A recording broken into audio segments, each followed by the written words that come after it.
Welcome back to another episode of the Tuesday Panic. I'm your host, Paul Turner, and today I want to talk a little bit about the movie God's Not Dead. I took my youth group to go see the movie twice over the weekend in two different parts, and as we begin to discuss the movie with our kids, and maybe you're going to do the same thing, there is a resource there. If you go to godsnotdeadthemovie.com, there's a bunch of resources on there that you can use to walk your kids through some of the different parts of the movie, and they have clips and Bible studies and all that kind of good stuff. But I wanted to take this moment to kind of offer maybe some counterpoints, if you will, to the movie that would help create even more discussion. Because I know it's a movie. Let me just say, I'm not bagging on the movie.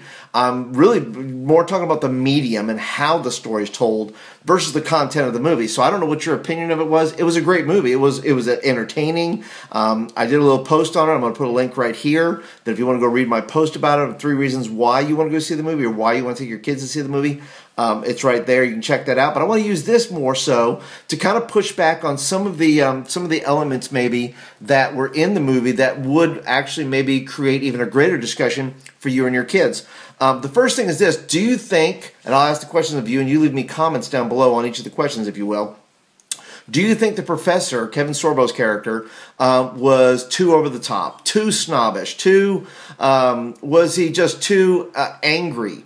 The movie had to go, as far as the pace had to go, they had to introduce the characters really fast and really mean. I wish they would have made the movie longer to maybe have more character development.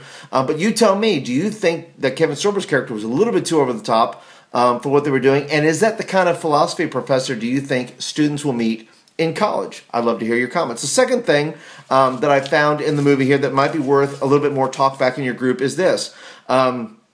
Did Josh go... Josh Wheaton, who's the lead character, the young man who actually defends his faith in class, did a super job. The presentations were very well done, by the way. So if you've not seen the movie, I want to just say this, that there's some spoilers here. So be careful. There are spoilers I'm going to introduce in this. I should have said that at the beginning, but just so you know, spoiler alert, okay? But what do you think as far as Josh's character? In the movie, he goes a little bit personal. He gets off message in a way, as far as the debate goes, to actually take it personal after he's had a personal conversation with the professor, Professor Riddick.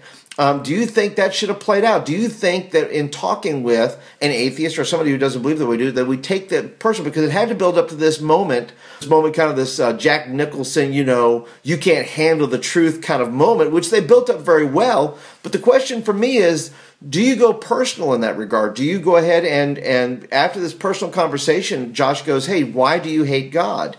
And so I don't know if that was necessarily right or wrong. I mean, what did you think? Was that out of bounds? Should you have not have done that? Should you have not gone personal on that deal? Third thing is this. Did the movie build a false expectation that everything works out correctly? Now, once again, Christian movies are getting made far better than they've ever been made, and this movie was very, very well made. The question for me is this: does it continue? And I use examples like Facing the Giants and things like this, where everything in the end works out. I guess maybe I'm more of a realist, but do you think the movie built an expectation? There's an example where, and this is spoiler time, okay, if you don't want to know this, that when after Josh's speech, that he was able to change 100% of the minds within that classroom. And of course I understand too that maybe students want to just stick it to the professor in that regard, and that's also possible.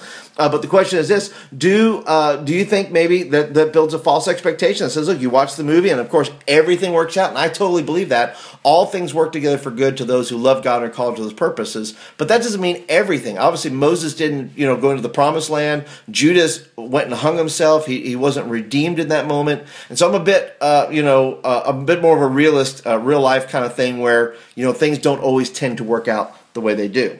We see in the movie that when Professor Radisson is, spoiler alert by the way, hit by a car and is on the verge of dying. There's a pastor and a missionary who are all throughout the movie, sort of a comic relief and sort of to kind of tie some parts together within the movie.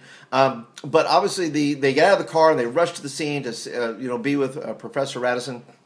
And this is one part that was a little bit unbelievable, where the missionary diagnoses the professor and says that his ribs are broken, ribs are broken, and there's blood filling up in his lungs. I don't know how he knows this. Had it been declared a little bit earlier in the movie that he's a medical missionary, it's totally plausible.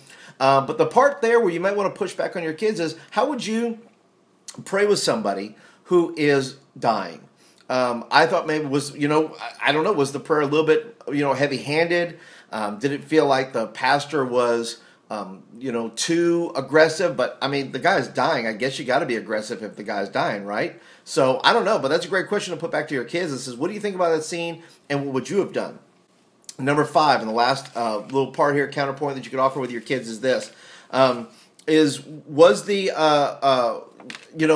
shows up. It goes back to really kind of number 3, I think, where everything tends to fall into place, right? I know it's a 90-minute movie. I would have liked to see a longer movie, and some of these subparts of the movie, like the girl who's, Dean Cain's girlfriend, and she gets cancer and finds out she has cancer. Well, the newsboys lead her to the Lord. That's, obviously that can happen, could happen. I don't know. Not very realistic in real life per se.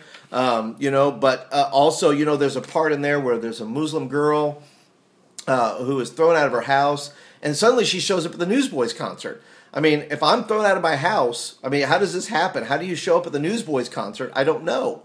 Then you have the woman, who left, who was the professor's girlfriend living with him, and then she shows up at the Newsboys concert. I know it's very convenient, right?